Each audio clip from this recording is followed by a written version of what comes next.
psychology, or law. Okay. So you'd like to see more student control over the content of education, that kind of thing? Correct. But we are also very concerned about teachers' rights. And we want to make sure that teachers have rights, and they have secured rights that are not up to litigation every 4 years. Mm-hmm. And it's not so much about student control, it's about student choice of what they get to study. Well, that's also determined a lot by where the school is, isn't it? Like, I would love to see a vet school here at UNBC, but logistically, I don't think it's going to happen. I would argue that people say it wouldn't happen because there's no interest in the course. Yeah. And if we're giving students the choice to pick what they're interested in, we would have a better idea of what they're interested in. But when they're looking at schools, they're looking at schools that are predominantly known for medicine or engineering, or when you come to choose a school, you're looking at a school that, like if you were really interested in journalism, you'd want to go to Carleton University back in Ottawa. So, well, perhaps as a start, this would be an institution that would be added and have one or two institutions saying this is a place where you get to choose if you want to spend 4 weeks studying science and then 7 weeks studying English and then take a break and 2 weeks and do art, and have the student have a step-by-step program, almost like phonics for students. So let the student plan what their curriculum is, more or less. Exactly, and then that way students can have a natural choice in choosing how fast of a process they want to learn. So you can have students getting PhDs when they're 19. What do you think, Peter? I had a brilliant question for you, but I forgot. See, girls, that's what happens when you get to be our age. How would you decide how much money the government would spend? I mean, putting together a budget now is a long process, a delicate process. And not everybody's happy with it. No, of course not. And that kind of thing. So how do you decide what you're going to spend? Well, as with all things, we will break apart the problem. So we're starting a budget. So let's look and research past budgets and how much we spend on education in the formal years. Let's look at how our economy is going and how much we've been spending on anything in the last 2 to 3 years.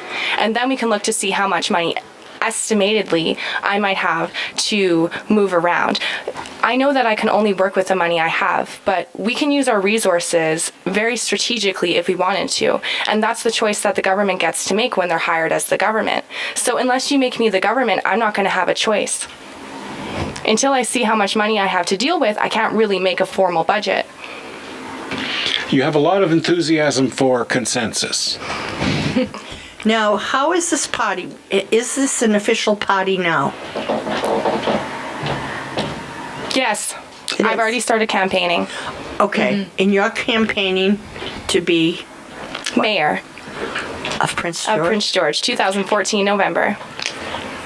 And you're announcing that right now on Let's Talk. Yep. How about that, ladies and gentlemen? Write her name down, Jessica Bagnell. Right? You're announcing it. We get an exclusive now. Yeah, we do. I do feel like Barbara Walters. And nobody's even crying. Okay, do tell. What's your platform for my city? Well, our political... She's got it all written down. I have it all written down. Okay, I want to know what you're going to do to make my city and your city and his city and her city and even the creature city a better place. We, as the Concept Party, are taking a two-dimensional viewpoint of politics containing conservatism and liberalism and making it three-dimensional by noting that we already have our freedom, that the Liberals fought for in our Confederation, and now it is time to decide what to do with that freedom, and we are going to conceptualize the process that would best fit citizens in the society. Oh my God. And you have a... Do you have something to add to that? I have just a minor thing to add to that. While that is our broad viewpoint, we do have some specific community involvement ideas in Prince George as well. I want to hear them.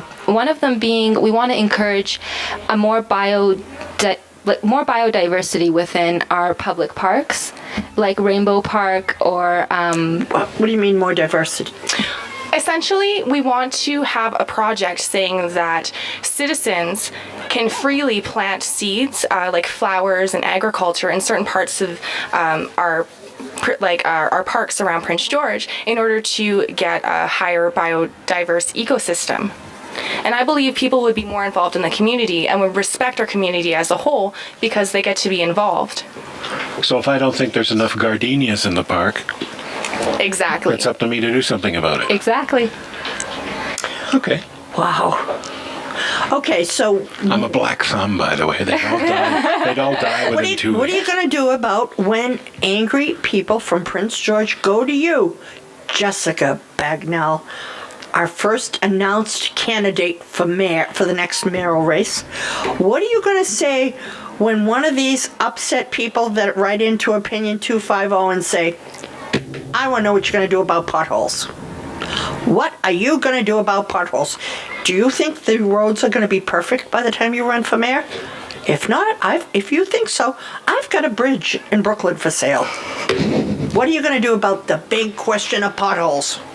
Well, nobody's perfect, so I don't believe it'll be perfect.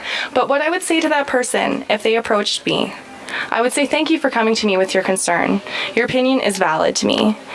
And I would hear them out. And I would say, what do you think we should do? And I would let them have a freedom of expression to explain to me what they think we should do. And then I will listen to their neighbor. And then I will listen to the people down the street. And I will listen to the people across town. And I will come up with the best solution out of everything we have. Okay. That was good. All right. Now, what about... All right, pick another problem, Peter. Your turn. So lots of public meetings then. Yes. What if the people don't want to attend public? That's the problem we have here now. Well, you're going to get them out. Bribe them with cookies and milk? Lucky for you, I make the best cupcakes in town. Jeez. Okay, well, Well, I'd come out for a cupcake. yeah, I'd come out for a cupcake. Okay, well, I'm just kind of like overwhelmed with all this. Okay. So how did you get these ideas? You're a this political may be science student, so a that's little hokey, but I didn't It's even not want to. hokey at all. I didn't even want to be a political scientist. I went in for physics because my brother thought I should be an engineer because they make a lot of money. But I just remember back to when I was about 7 or 8, right before I would go to bed. This about the same age when you still think aliens are going to come in your room. I would just think about all the problems we had in our society. And I would think about how it hurt me to see people not doing anything about it. And I guess at some point I realized, well, I'm a person, and I started coming up with solutions to the problems, because why have a bunch of problems if you're not going to come up with a solution? And that was just kind of me as a little kid. And I grew up and I thought I should do the materialistic thing and secure my future, become an engineer, and do what would make my family proud. or rich. But then I realized that's not good enough for me. I have way more depth, way more context, and I'm more of a poet and a philosopher, and I love political philosophy, and I want to help this society the best way I can. The name of the party is the Concept Party. Where can any of our listeners who are blown away like I am right now, where can they get more information? Well, they should like us on Facebook. We just created a Facebook page called The Concept Party. The Concept Party. The Concept Party. Okay.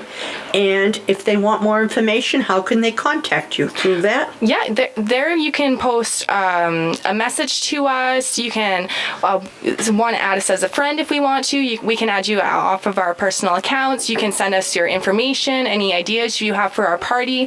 We really want to make the community involved in what we're doing. We don't want to just tell them what we want to do and do it our way. We want to be able to come together as a group and hear what they have to say and support them.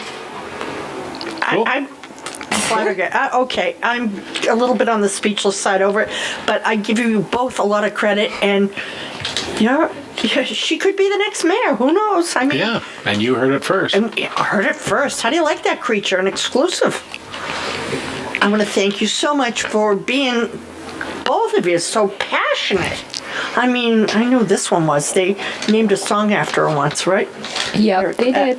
They did. But I want to thank you, and do me a favor, don't give up. Follow your heart and follow your dream. Anything to make our community a better place. God bless you both. We'll be back after a short break.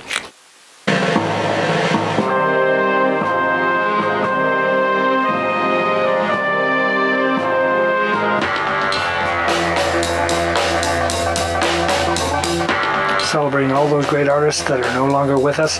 Join me, Wayne, and Brian Wednesdays at 9 p.m. on 93.1 FM.